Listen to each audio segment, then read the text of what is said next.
Hi guys, welcome back to the desktop for another rules breakdown, and this time I'm going to be going over CJ Carella's Witchcraft, which is a Unisystem game. So I've kind of covered the rules before when I've done All Flesh Must Be Eaten, but I wanted to do them separately because this was the first implementation of the Unisystem, so there are some slight differences, plus this game is free.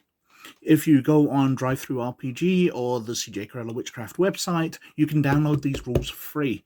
And it's a nice system, it's a bit World of Darkness, and for free, what more can you ask? It's a great little game.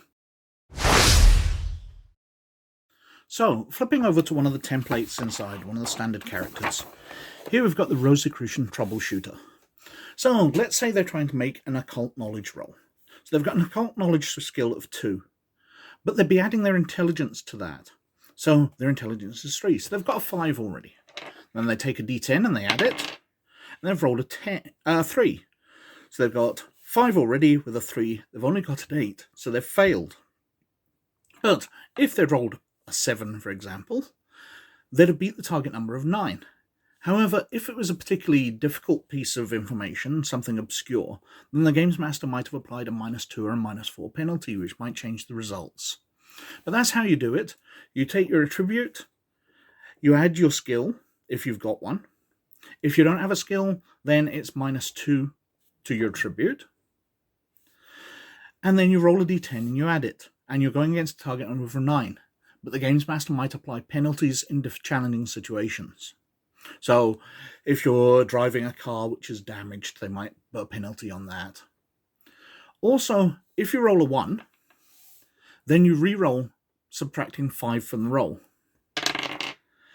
And if it comes out as a negative, so 4 minus 5 is -1, then you use that instead.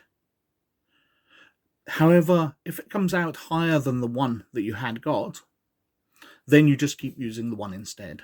So if you've got a particularly high combination of attribute and skill, then it's possible to succeed on a 1. Now, initiative is a matter of rolling your dexterity plus a d10 and seeing who gets the highest. So we rolled a 10 plus 4, so we're going 14. And you work from the highest to the lowest. Multiple actions work by applying a -2 penalty to all skills. So if you declare you're going to shoot 3 times, then you're getting a -4 to all the dice rolls that you make. Combat rolls, likewise, are your dexterity plus your combat skill. So if you're shooting a handgun, or this Rosicrucian troubleshooter is shooting a handgun, then they've got a skill of 3, they've got dexterity of 4, they've got 7, they roll, so they've got an 11. If the person they're shooting at wants to dodge, then they roll their dexterity plus their dodge skill. This character doesn't have one, so it'll be a -2 penalty. So they've got a 2, they're rolling, and they need to beat 11. They didn't, so they're hit.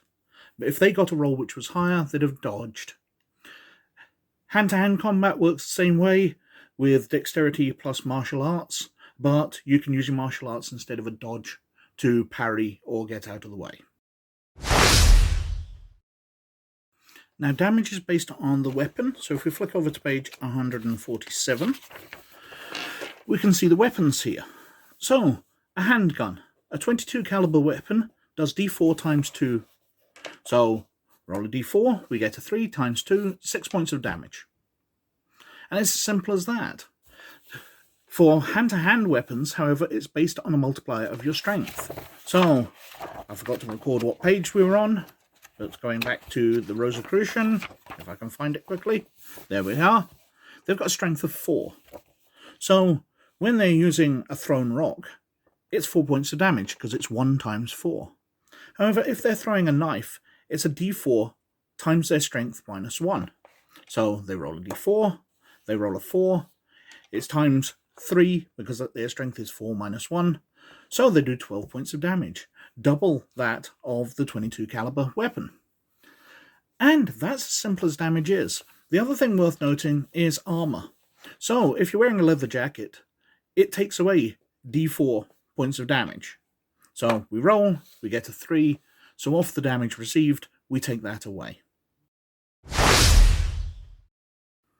Health is a matter of life points. So if we look on the character sheet, we've got life points here, and the Rosicrucian troubleshooter has 38 life points. And they come off like hit points. As you receive damage, you lose life points. And advancement. If we flick to page 157, you can see how you get experience. Being there for a session receives 1 point. Good role-playing, 1 point per instance. Advancing the storyline or remaining character, 1 to 3 points. Heroic, 1 to 3 points. Ingenuity, 1 to 3 points. And they're handed out as the game goes on. And then you spend your experience. So, your attributes, level 1 costs 5 experience. If the attribute was 6 or greater for improvement, the 1 level costs 10 experience points. So, increasing from 1 to 2 costs 5, from 2 to 3 costs 5, but 5 to 6 costs 5, then 6 to 7 costs 10. Increasing skills, the cost of the next level. So to go from level 3 to 4 costs 4 points. Existing special skill costs the next level plus 1. To go from level 3 to 4 costs 5 points. New skill, 6 points for level 1. 6 points for new specialty. New special skill, 8 points for level 1. Qualities, the same as per character creation, and so on through all the different abilities. And that's as it is. You get your experience, you spend it, as in minigames.